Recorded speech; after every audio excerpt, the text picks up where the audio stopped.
Hey guys, this is Charlie from Hospitality Crew. We've come here today with Robyn Keenan, the QTIC Skills Link Manager at QTIC, the Queensland Tourism Industry Council, to talk about the skill shortage. Seems to be a hot topic in the moment across Australia and in our industry especially. We're going to talk to her about what it exactly means for us and what it also means in general.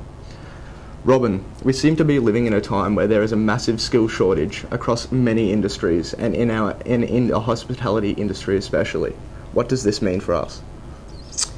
What it's meaning at the moment is a lot of businesses are struggling to be able to maintain the service standards, and I suppose what we're seeing at the moment, and particularly across Queensland, is that the service standards are definitely dwindling, and we seem to be sort of not only facing the service side of things in terms of tourism, but also just plain lack of quality of product that's being delivered. Oh, okay, well, so what is the difference exactly to a labour shortage? A skill shortage is where we can't find staff with the appropriate skills for the job role that we're trying to advertise. And predominantly at the moment we're finding that around our waiters, bar attendants, chefs, cooks, kitchen hands, anything to do with the kitchen brigade.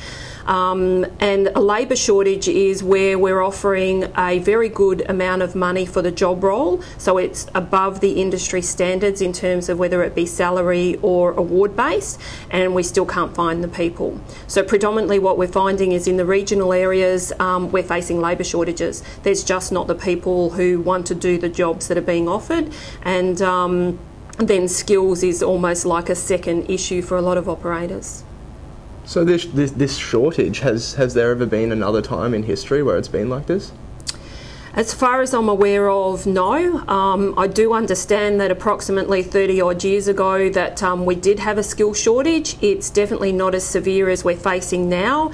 My view is that we've had skill shortages in the past, but at the moment this is the first time we've faced a huge labour shortage, just a plain lack of supply of labour. So what does this skill shortage exactly mean for my industry now? Like what would we be looking at?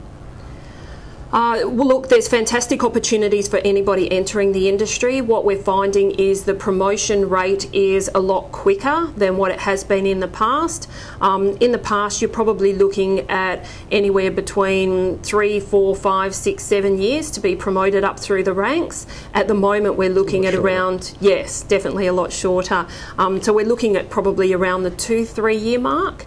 But what that's also causing for us as an industry is because people are being promoted quicker, they don't necessarily have the skills to deal with being a supervisor. So they know their job role fantastically, and where the gaps are things like financial management, people management, those type of skills. So that's where we're seeing the gap at the moment. So, well, this current state of like chaos, I guess you could call it, how could we reverse that situation? How could we get the skills to these people? Look, training definitely has to play a big part in it.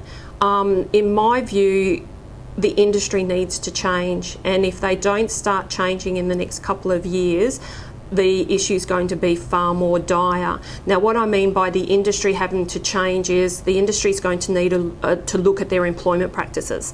And while we've got very good operators out there, we've also got some fairly poor operators. We're seeing that there's a huge demand for flexibility in terms of working, and our industry would have to be the best industry in all of the world. Yeah, absolutely. In terms of flexibility, but we're also at the same time seeing employers don't want to change their rostering practices. If they've always rostered chefs on at split shifts, they want to continue doing that. And unless they change some of those practices, unfortunately they're just not going to find the staff to work there, because they know that the person down the road will offer them the flexibility that they're looking for. How can this shortage benefit the people who are watching this?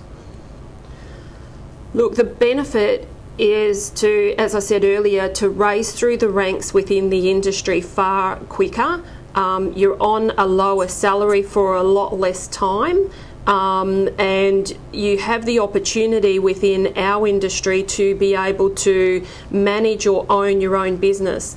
Now, we're probably one of the only industries, or second to maybe a couple of others, where you've still got the opportunity to own a hospitality or a tourism business. You can't say that about a lot of businesses. They're sort of far outreaching. So there's the opportunity to get into a really good salary a lot quicker than you've had to in the past, and also the opportunity to buy into your own business. So exactly when we're talking about gaining more skills so we can fix this problem, what sort of services would we contact to fix this?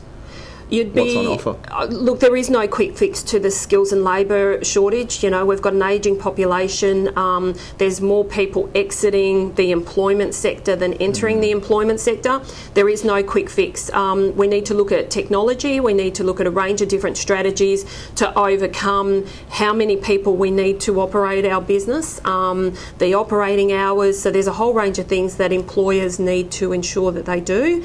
But over and above that, they need to be able to tap into what we call registered training organisations, and these registered training organisations can help people fill some, I suppose, entry-level skills gaps in terms of, you know, running hospitality operation courses, bar courses, gaming courses, those sort of short courses to get people into the business. So I guess people might be wondering, are any of these services free to the user?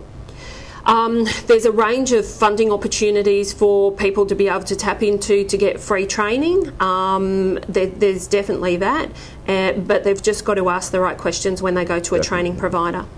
So what help is there for employers who do not have the time or funds to train their staff? There's a range of opportunities for the employers. There's ample amount of funding for hospitality and tourism workers that they can tap into through the TAFE system or through other training providers. In terms of time, a very good training provider will come into the business and do what we call on-the-job training. So the employee doesn't need to leave the premises to do their training. The employee can stay within that and continue to run the bar or the gaming room or whatever it may be, while the trainer comes in and watches their on-the-job skills, provide them with some additional skills and techniques. So it's more while they're practical working. sort of. Absolutely. Our industry is 100% practical. The chalk and talk does not really work for us, and employers don't particularly look for students who have purely done that. They've sat down, they've listened to knowledge-based way of how to pour a beer, unless you've gone and done it. Yeah. You know, and that's just what our employers kind of see it as. And the same with, you know, waiting. You can't tell people how to carry 3 plates unless they've had some practical experience holding 3 plates. Yeah, there's a lot of other factors that come into it as well. Absolutely. Yes. So what is exactly the future outlook if we don't get on top of these problems in the industry today?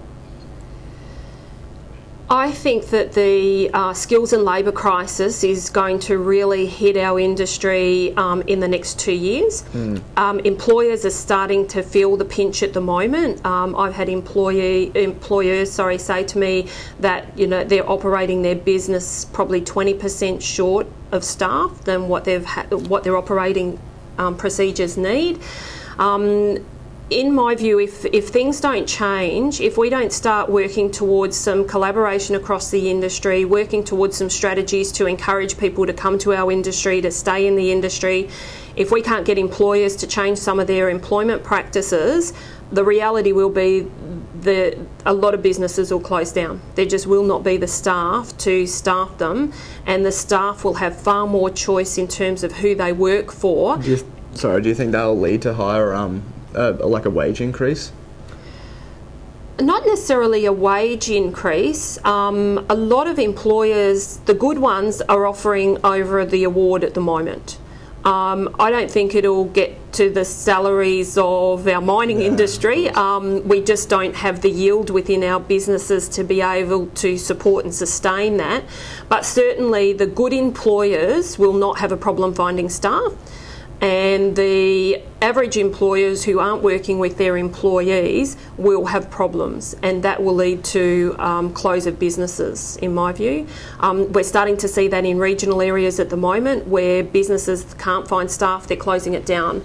I've heard of a motel in Longreach, and they couldn't find a chef. They were trying hard to find a chef. Being in a regional area sort of made things a little bit more difficult for them. They closed down their restaurant for 6 months. So they were still renting out their rooms and still functioning in terms of a business, but they couldn't put those add-on value to their customers that they would if they had a chef there. So that's just one example of what's happening in some of the regions. Oh, well, thank you very much for having us today, Robyn. Thank you for talking to us about the skilled shortage. I know I've learned a lot, and I'm sure some of the people watching must have too. If you would like to ask Robyn any questions at all, employers and employees alike, maybe about the funding available for employers, then you can hit her up. The details are under this vodcast. So that's all, guys. Thank you. Thank you.